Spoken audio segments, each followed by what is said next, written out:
I'm Dr. Aajay Shah, and obviously all of us are very preoccupied with coronavirus right now and COVID-19, obviously infection and disease. But at the same time, it's equally important to stay healthy and also think about other conditions which can also kill many people and can cause many complications. So I'm going to obviously keep posting about corona updates once or twice a week. At the same time, my goal is to take advantage of this staying home time and educate people with other conditions as much as possible. So today we are talking about high blood pressure. High blood pressure is very common. Matter of fact, 50% of Americans have high blood pressure. 50%. So that's almost 180 million people. And if you take the children out, it's a very prevalent condition. Matter of fact, after age 65, 70% of Americans have high blood pressure. So again, if you look at the Medicare patient after age 65, 70% of Americans have high blood pressure. Unfortunately, 30% of these people with high blood pressure, it's not controlled. So even though the blood pressure is diagnosed, they are taking medications, they are under medical care, they're still not controlled, about 30%. This number used to be 60% 30 years ago when blood pressure was not controlled much at all. Now that number has come down to 30%, but still in my opinion, that's unacceptable. And partly it's not controlled because of obviously doctors are not becoming very aggressive with controlling blood pressure, and at times patients and people are also neglecting the blood pressure care and taking their medications regularly. So if you look at the blood pressure number 140/85, about 30% are not controlled. But in my opinion, the ideal blood pressure is 120/80. And if you take 120/80, almost 60 to 70% are not controlled. So almost more than half people, even though they have a diagnosis of blood pressure, it's not controlled. That's pretty concerning. And to further enhance this number, in my opinion, blood pressure of 110/80 is the optimal ideal for longevity and for living up to 100. Because even at 140/85, the complications were high. Even at 120/80, the complications also does not come down to low number. So ideally it should be 110/80. And if we take 110/80, almost 90 to 95% of people in America have high blood pressure. So almost everybody has high blood pressure once they are 25, 30 years old, if you take the blood pressure of 110/80. So that's very concerning statistics in terms of high blood pressure. So what is the blood pressure?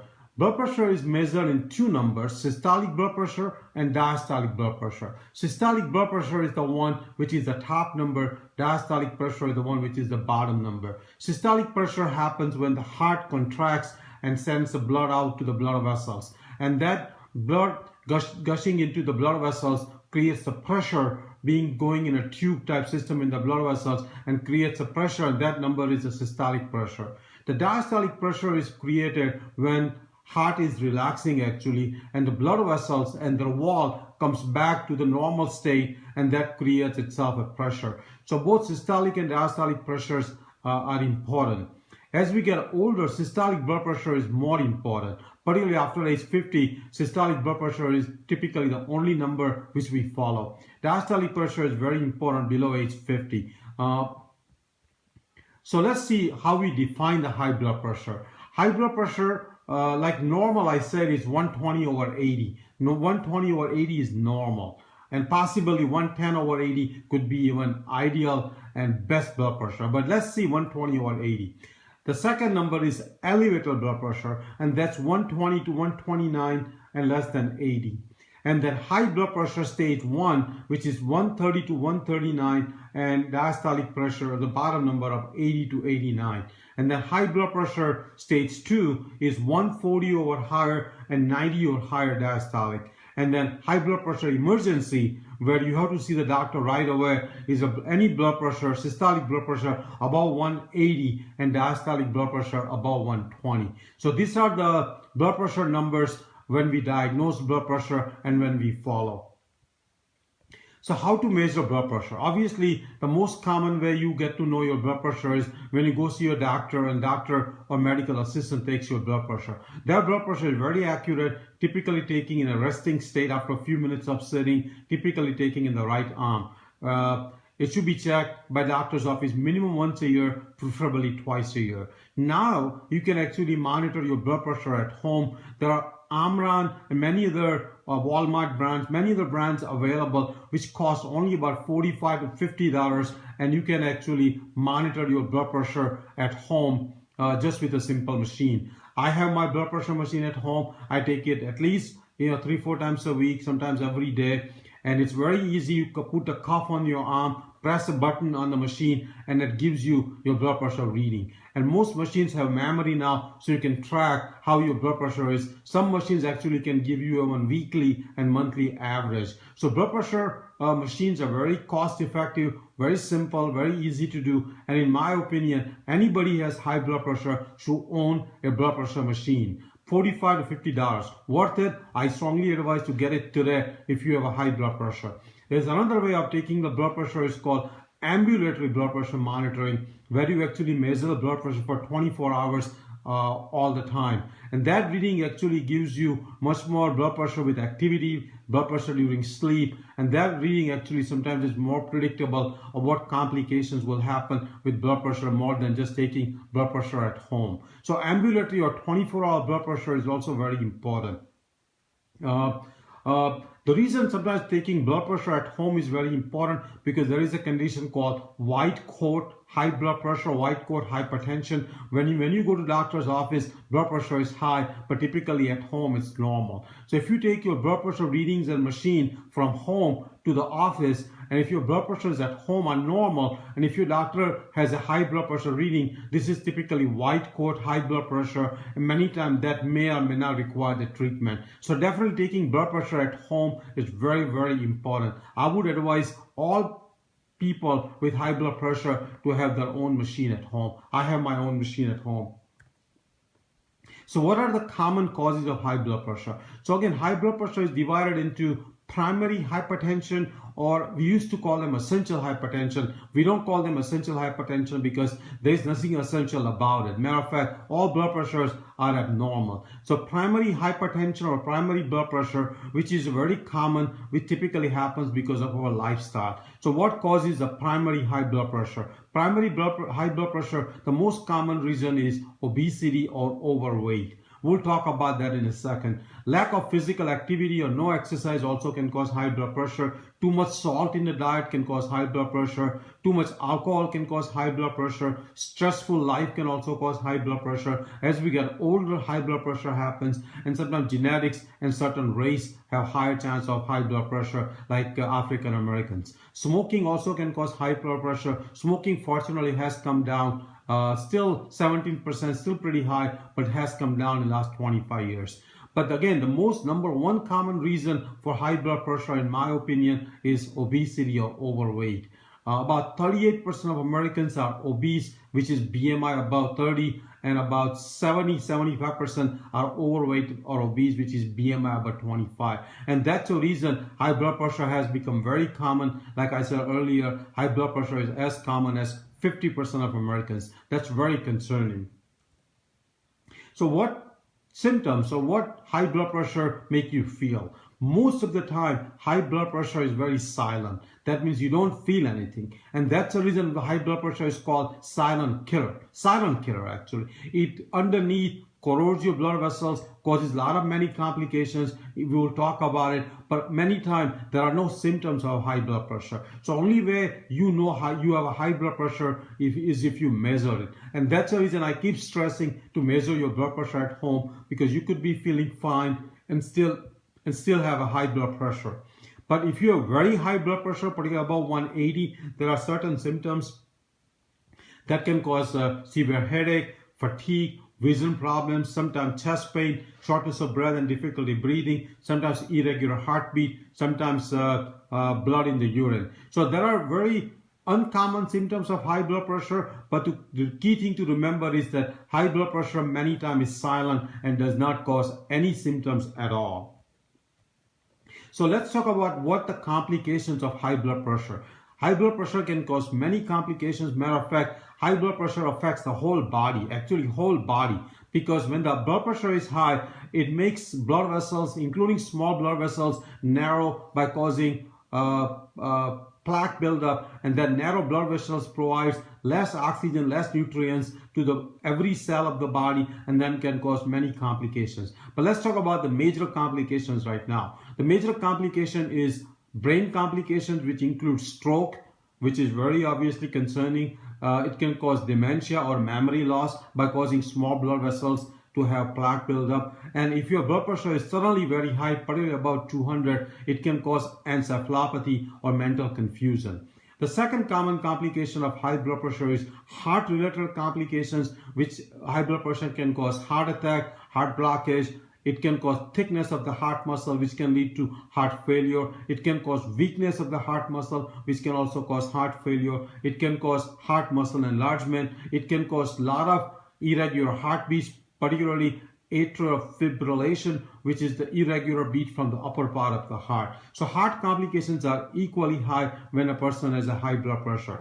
The next complication is aortic aneurysm or aneurysm in the belly of the aorta, that can also cause by high blood pressure. The next complication is the blocked arteries in the leg, and that can also be caused by high blood pressure. The next complication is kidney problems, particularly kidney failure, and many patients with high blood pressure which is not controlled, they may have to go on dialysis, obviously, which is very concerning and very expensive. If the blood pressure is not controlled for many years, it can also lead to blindness. Sometimes high blood pressure can cause even back pain, joint pains, because all those joints and bones and organs are supplied by small blood vessels, and if you have high blood pressure, small blood vessels gets narrow, and that can cause complications throughout the body. So high blood pressure is pretty much whole body problem, can cause many complications, and it needs to be treated. So let's talk about how we lower the blood pressure.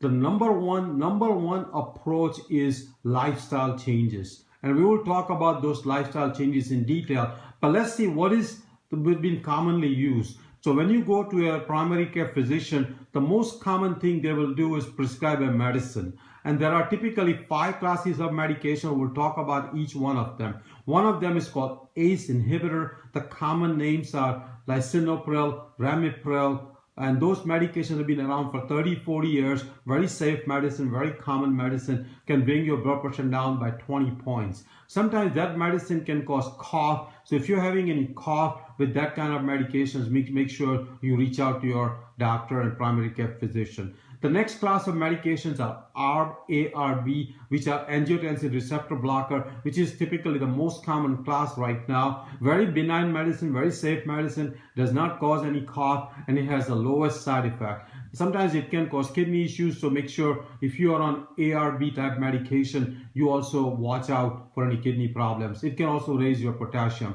And the name of some of the medications are losartan, valsartan, candesartan.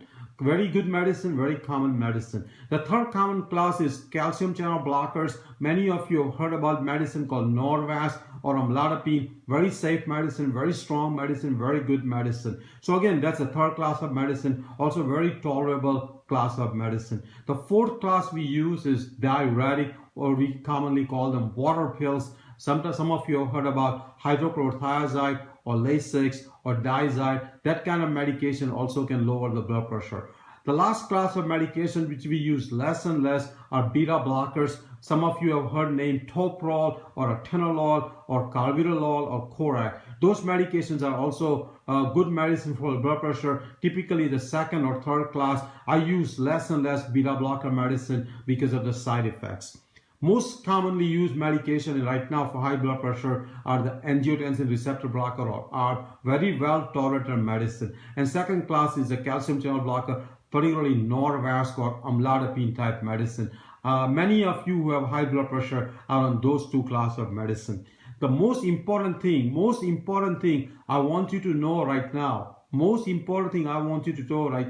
is that if you are on a high blood pressure medicine, particularly one medicine, if you are on a one high blood pressure medicine, that should be taken at night around 9 o'clock or 10 o'clock, just before you go to sleep. We used to prescribe high blood pressure medicine in the morning, but now we know that data shows that blood pressure medication is ideally should be taken at night. I always have prescribed blood pressure medicine at night time, even for last 15 years, but the data now is very clear. It should be taken at night. So if you're on one blood pressure medicine, make sure you take it at night. And the reason is the blood pressure is highest actually around 2 or 3 o'clock in the morning, and that's when the many strokes happen. So if you want to control your blood pressure, ideally in the best way, take the medicine around 9 or 10 o'clock at night, and that will cover you all night when the spike in the high blood pressure happens. So again, very important point, very important to remember, take your blood pressure medicine at night, particularly if you're on one blood pressure medicine.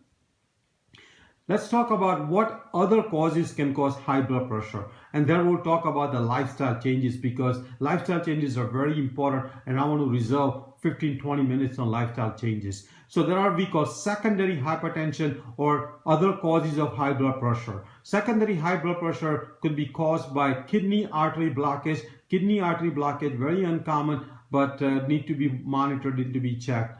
It also can be happen by adrenal gland secretion. If you have a high secretion of cortisol type medicine, cortisol type hormone, or aldosterone type hormone, that can also cause high blood pressure. The next condition is coarctation or narrowing of the aorta, and that can cause high blood pressure also. Very rare condition, but that needs to be kept in mind. The next common cause is sleep apnea, which many people have as people get obese, particularly above BMI of 30. It can cause high blood pressure. So if you snore at night, if your wife or if your spouse or if your partner says that you stop breathing at night, make sure you check out for sleep apnea, because sleep apnea can cause high blood pressure. If a woman is on birth control pills, that can also cause high blood pressure. If a person has a kidney problem, that can also cause high blood pressure. One of the hidden cause of high blood pressure, which many people don't realize, is heavy alcohol intake and heavy caffeine intake, which we'll talk about. But remember, alcohol and caffeine can cause high blood pressure. So these are some of the secondary causes of high blood pressure, and one should keep in mind, if your blood pressure is not coming under control with 2 or 3 medications, then your doctor should look into we call secondary or other causes of high blood pressure. Now let's talk about lifestyle changes. In my opinion, lifestyle changes should be the mainstay, the most important way of lowering blood pressure. Matter of fact, if you follow what I'm going to teach you over the next 15 minutes, many of you can go off blood pressure medicine within 3 to 6 months. I promise you, I guarantee you actually. I've gone myself the medicine. I was on a high blood pressure medicine for 17 years. Now I'm off completely. We'll talk about how I did it at the end of this talk. So let's talk about what are the lifestyle changes. Number one change in lifestyle is diet or what you eat. Number one change is the diet or what you eat. One should be eating whole food plant-based diet. Whole food plant-based diet. That means more vegetables, more fruits. More vegetables and more fruits. Less processed food. Less than 5% of food should come from processed food. Americans eat about 60 to 65% calories from processed food. That needs to significantly come down. Processed food has much of a sodium and a salt. We'll talk about it. So processed food needs to come down. Mostly whole food plant-based diet, vegetables and fruits and whole grain. The next is eating less animal products, because all animal products are sometimes contain sodium and salt. Many of the animal products are marinated with salt. Cheese particularly have a very high amount of salt. Cheese actually, matter of fact, has tons of salt. So if you are a lover of cheese, cut the cheese if you have high blood pressure. All animal products should be cut to less than 10% of calories. Salt in the diet is very important. Everybody should eat less than 1500 milligram of sodium if you have high blood pressure. Recommended number is 2300 milligram of sodium per day. But in my opinion, if you have a high blood pressure, eat 1500 milligram of sodium or less. Matter of fact, I have eliminated sodium completely from my diet, and I have significant benefits from it. So I take no salt. Matter of fact, whenever I eat outside or if I eat at a party or Indian restaurant, I feel my food is very salty when I eat outside. And that's because I absolutely take no salt at home. When we cook at home, for my food, we put zero salt, literally zero salt. Matter of fact, I take so low salt, or almost no salt, that I take iodine supplement because I don't get enough iodine, because most of our iodine comes from iodized salt. So again, my salt intake is extremely low. Next thing is controlling calories in your diet. Particularly if you are BMI about 23 or 25, you need to bring your BMI below 25, body mass index, BMI, body mass index below 25 or below 23 if you have high blood pressure. Losing weight is one of the most important things to control the blood pressure. If your BMI is about 30 or if you're obese, losing blood pressure can bring your blood pressure down by 20 to 30 points. And then you can go actually off the blood pressure medicine. So losing weight is number one. Controlling your calories is number one. Try to create a 500 calorie deficit per day, and that way you will lose about 1 pound per week, and that will gradually bring your weight down. Again, number one thing I can guide you is lose weight by eating whole food, plant-based diet, low salt or no salt, minimum animal products, minimum processed food, and get your BMI below 25, below 23, and your blood pressure will start to come down, and you could go off blood pressure medicine. So again, diet is number one pillar in terms of controlling the high blood pressure, and you can actually go off medicine. There's a lot of data on diet, there's a lot of data on lifestyle. Matter of fact, the most common group is Seventh-day Adventist people, Seventh-day Adventist Christians, who actually are very, very regimented, very disciplined people. Many of them are vegan, they exercise regularly, they move every hour, they meditate, they sleep well, they don't drink alcohol, they don't take caffeine, they don't take any street drugs, and they're very good social support, very religious, very family support. They actually have very low incidence of high blood pressure. Many of them actually have BMI below 23. So if we can do that in America, our neighbors, then why we cannot do it? That kind of lifestyle not only will control your blood pressure, will make you live long, will make you lean and thin and more fit, and make you healthy. So again, following Seventh-day Adventist of diet, look it up. That's also very important. So next thing in the lifestyle is stress management. Stress plays a large role in high blood pressure, and chronic stress can lead to high levels of blood pressure, inflammation, heart disease, stroke, Alzheimer's disease, diabetes, many of the conditions. So chronic stress needs to be controlled. How can we do that? The simplest method is meditation. If you can do 20 minutes of meditation once or twice a day, your blood pressure can come down by 5 to 10 points, and that's going off one medication. So again, regular meditation is very, very important. The next thing is having a proper social support and proper family support and proper spouse or partner support. Those things also can lower your stress. Also having a positive thinking, doing a negative visualization, which we have talked about in my other videos, reading motivational books, all those things are very important. Controlling your finances and not getting into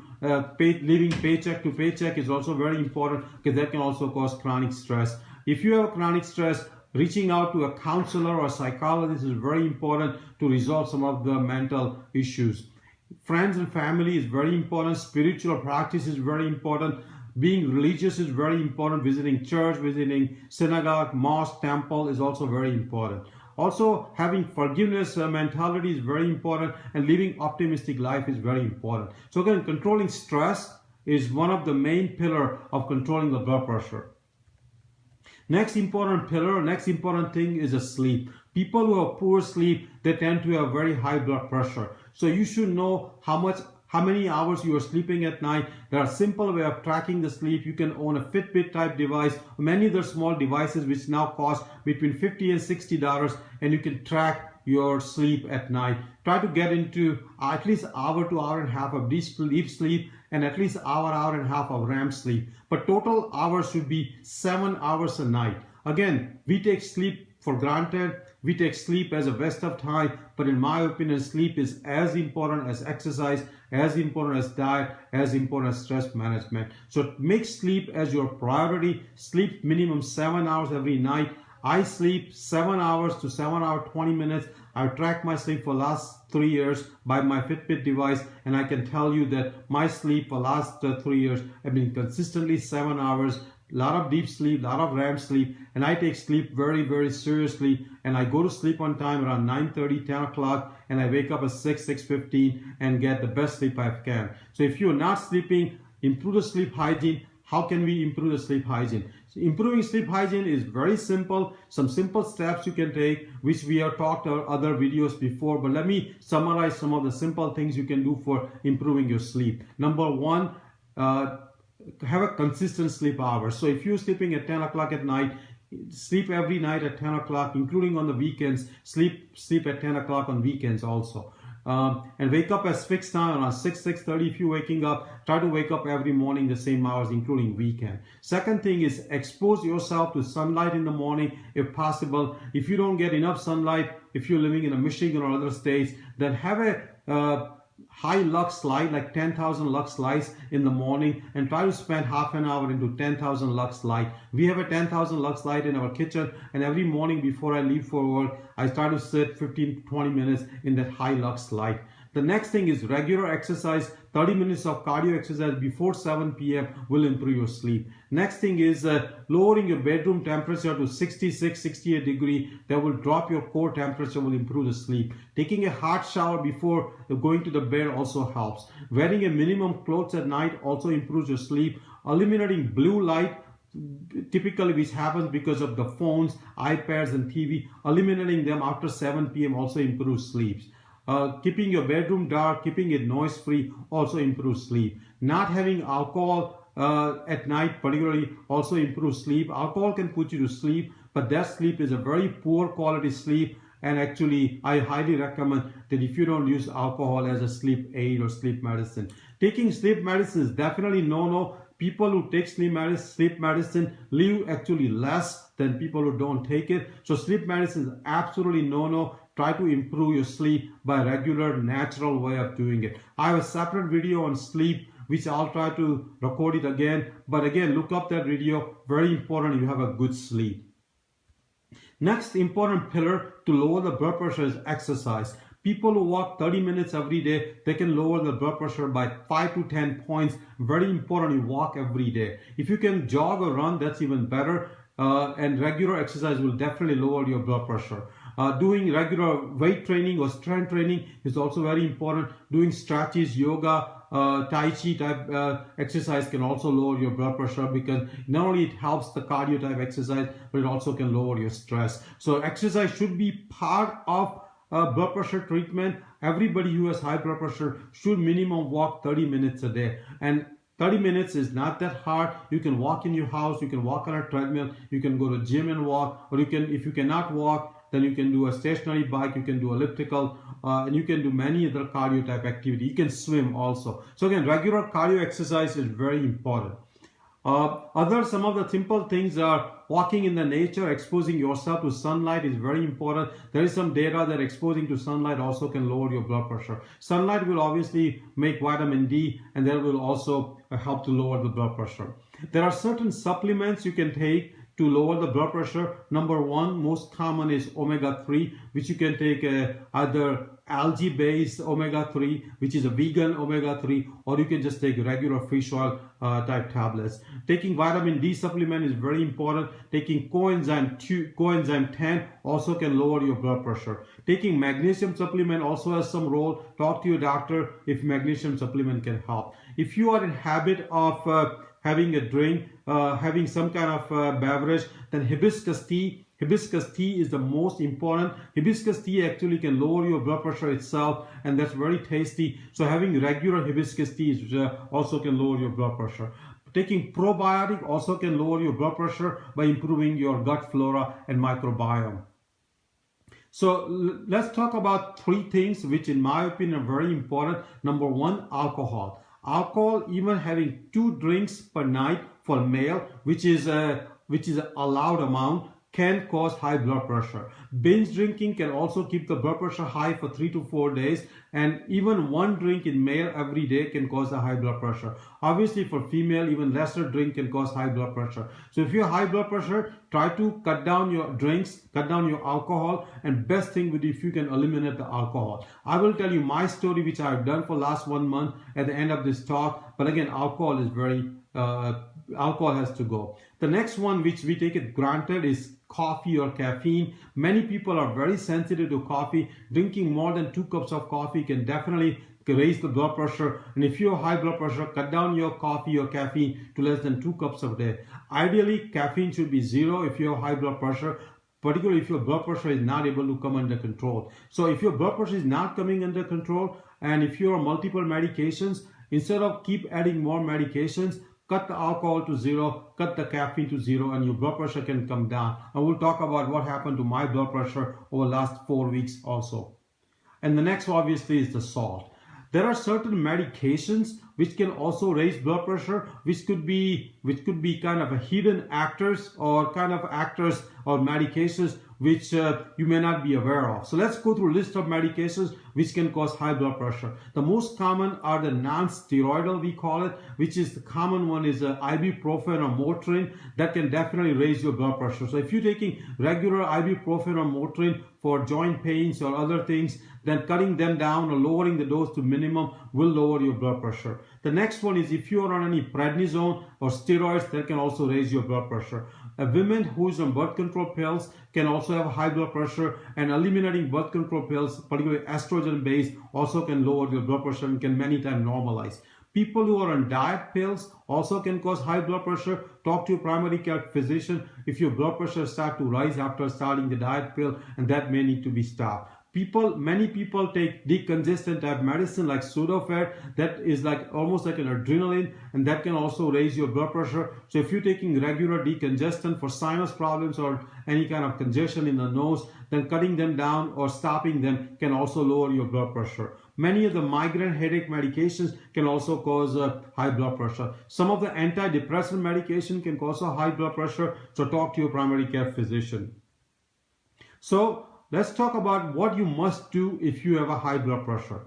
While you are trying to lower your blood pressure to normal, I must advise you to take your blood pressure every day. Have a machine at home, take your blood pressure every day. The goal again is 120/80, not 140 like we used to think in the past. New goal, new numbers are 120/80. So if you're taking your blood pressure every day at home, don't settle until your blood pressure becomes 120/80. Talk to your primary care physician, talk to your doctor that I'm not going to stop until my blood pressure is 120/80. Many doctors unfortunately still take the blood pressure of 140 as the final goal. That's unacceptable, and tell your doctor that I want my blood pressure 120/80. Obviously, if you have any symptoms of low blood pressure below 120, then try to keep it around 120/130. But ideally, all blood pressure should be 120/80 if you're on medication.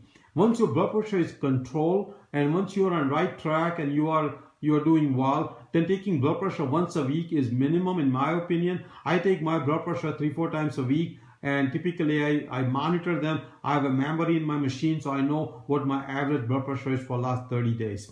Once again, I said, if you're on medication, take the medicine at night, very important. If you forget to take medicine, don't take the double dose next day. Just skip the medicine, take your blood pressure to make sure it's not running high. If you're on blood pressure medicine, seeing your primary care physician on a regular basis is very important, every 3 to 6 months until your blood pressure normalizes. Once again, don't stop until your blood pressure is 120/80. The next important thing is that as you make those lifestyle changes, which includes eating healthy, exercising, sleeping, cutting alcohol and caffeine, cutting stress, your blood pressure may start to come down. And your blood pressure may start to come down very rapidly. For example, my blood pressure came down to 105/76, and I stopped my medicine actually 4 weeks ago. We'll talk about that in a second. So if you start to feel dizzy, if your blood pressure starts to become below 110, and if you're still on medication, reach out to your doctor right away, and your medication may need to be lower or may need to be stopped. And that's, in my opinion, a blessing, because that's a power of lifestyle changes lifestyle changes are obviously not just blood pressure, but overall whole life, whole body, and that's like a great thing. Don't be alarmed if your blood pressure starts to come down with lifestyle changes. You just need to start the medicine. If you're overweight, bring your BMI below 22, 23 to lower the blood pressure as much as possible. If you have a sleep apnea, make sure you get on CPAP mask, and that will lower your blood pressure also. Exercise regularly, cut animal products, cut cheese, and that will also lower the blood pressure. So let's quickly, last 2 minutes, go through my story. I had a high blood pressure for 17 years. I was diagnosed to have high blood pressure when I was 40 years old. I was overweight, lot of stress. I was in private practice, no exercise, at times alcohol, poor sleep, lot of stress at times, and my blood pressure was running high. So matter of fact, I had to go on two blood pressure medicine. 3 years ago, I got off the weight, my weight came down, I started exercising, sleep got better, stress got close to be zero, and I stopped one medicine. But I continue to have caffeine and some alcohol on a regular basis. 4 weeks ago, I stopped all caffeine, cold turkey, caffeine, completely gone. No coffee, no decaf, no tea. No coffee, no decaf, no tea. And my blood pressure, and I actually stopped the alcohol completely also. So I did not have any alcohol for 4.5 weeks. No caffeine, no tea, no decaf for almost 4 weeks now. And my blood pressure came down to 105/76 3 weeks ago, and I had to stop my last blood pressure medicine. So for the last 3 to 4 weeks, I'm on zero medication. My blood pressure runs 114 to 116/76, 78. So my blood pressure is completely normal now, completely normal without any medicine. So if I can do it, all of us can do it. Let's do it. I'm always available. You can reach out to me through Facebook. Just message me. I'll guide you. If you have any questions, you can text me on my cell phone, which is available on the Facebook page also. But again, controlling blood pressure is very important. Blood pressure has many complications. Blood pressure is very common. Most Americans, 50% of Americans have high blood pressure. It needs to be controlled. So I'll stop here. I'm preparing a Corona update, which will be live on Monday at 8 o'clock at night. But at the same time, I realized that while we go through this Corona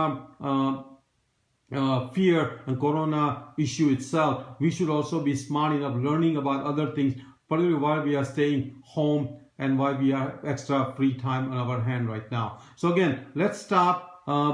I had some questions on the screen. One of the common questions was that if I take my blood pressure medicine in the morning, what happens? Blood pressure, if you take it in the morning, it may wear out by night and may not control the blood pressure at night time. And if that's the case, blood pressure spikes typically at 2 o'clock in the morning, and you can have a stroke, you can have many complications. So once again, if you're on one blood pressure medicine, take it at night time.